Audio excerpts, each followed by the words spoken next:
Tahun 636 Masehi, sebuah pertempuran besar terjadi di tepi sungai Yarmouk, perbatasan antara Syam dan Romawi. Ini adalah salah satu perang terbesar dalam sejarah Islam. Sebuah titik balik yang menandai runtuhnya kekuasaan Romawi Timur di tanah Arab. Namanya Perang Yarmouk. Pasukan Islam berjumlah sekitar 30.000 orang. Sementara Romawi membawa kekuatan gabungan lebih dari 200.000 pasukan, tentara reguler Romawi, pasukan Salibis, Kristen Arab, Armenia, bahkan tentara bayaran. Tapi siapa yang menyangka pasukan kecil Islam akan menang dengan telak? Latar belakang perang. Setelah Nabi Muhammad wafat, Abu Bakar radhiyallahu anhu memulai ekspansi ke Syam. Ketika Umar bin Khattab menjadi khalifah, misi ini dilanjutkan dan diperluas. Tujuannya bukan penaklukan brutal, tapi pembebasan negeri-negeri dari penindasan Romawi dan Persia. Romawi merasa terancam, mereka tidak bisa tinggal diam. Kaisar Heraklius mengerahkan pasukan dari seluruh wilayah kekuasaannya dan menunjuk Jenderal Theodor Tritirius sebagai panglima utama.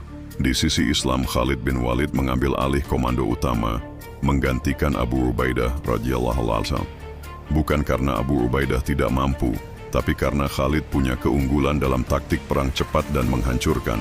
Medan perang lokasi pertempuran adalah lembah Yarmouk yang curam, terjal, dan dikelilingi sungai. Dalam medan sempit ini, jumlah besar Romawi malah jadi kelemahan. Strategi Islam Khalid membagi pasukan menjadi 4 front utama. Tiap-tiapnya dijaga oleh tokoh-tokoh besar seperti Amr bin Ash, Yazid bin Abu Sufyan, dan Ikrimah bin Abu Jahal.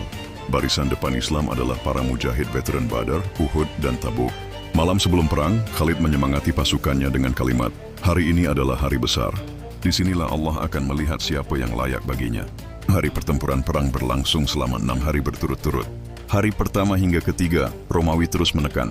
Mereka mengira jumlah besar bisa mematahkan barisan Islam, tapi barisan Muslim tetap rapat. Bahkan ketika pasukan kavaleri Romawi menyerang sisi sayap, para sahabat menahan dengan formasi perisai yang rapi. Pada hari keempat, pasukan Romawi mencoba merusak moral dengan menyerang bagian tengah dan memutus jalur air. Tapi Khalid membalik strategi. Ia menyuruh pasukan Islam berpura-pura mundur, memancing Romawi masuk ke jurang sempit, lalu mengepung mereka dari belakang. Hari kelima, serangan besar-besaran dilakukan oleh Khalid. Ia membawa pasukan kavaleri elit dari belakang dan menghancurkan pusat komando Romawi. Hari ke-6, hari penentu. Pasukan Islam menurunkan semua kekuatan, termasuk pejuang wanita yang ikut mempertahankan barisan belakang. Salah satunya adalah istri Ikrimah yang menghalangi pasukan. Islam lari dari medan perang. Ikrimah bin Abu Jahal, mantan musuh Islam, memimpin barisan syahid dan akhirnya gugur dengan mulia. Pada sore hari, pasukan Romawi benar-benar runtuh. Banyak yang terjun ke sungai Yarmouk untuk kabur, tapi malah tenggelam. Panglima Romawi terbunuh, tentara Kristen Arab menyerah, dan Heraklius melarikan diri ke Konstantinopel. Ibunda Damain selamat tinggal Surya. Negeri ini tak akan kembali lagi ke Romawi selamanya. Hasil akhir perang Yarmouk menandai kemenangan besar Islam di Syam. Damaskus, Homs, dan seluruh wilayah Levant jatuh ke tangan kaum muslimin. Islam kini menjadi kekuatan global, dan Khalid bin Walid dicatat sebagai salah satu jenderal militer terbaik sepanjang masa. Tapi semua ini bukan karena kekuatan manusia, melainkan keyakinan, persatuan, dan keberkahan jihad fisabilillah. Perang Yarmouk menjadi bukti bahwa kekuatan besar tak selalu menang, bahwa pasukan kecil tapi bersatu dan bertakwa bisa mengguncang dunia.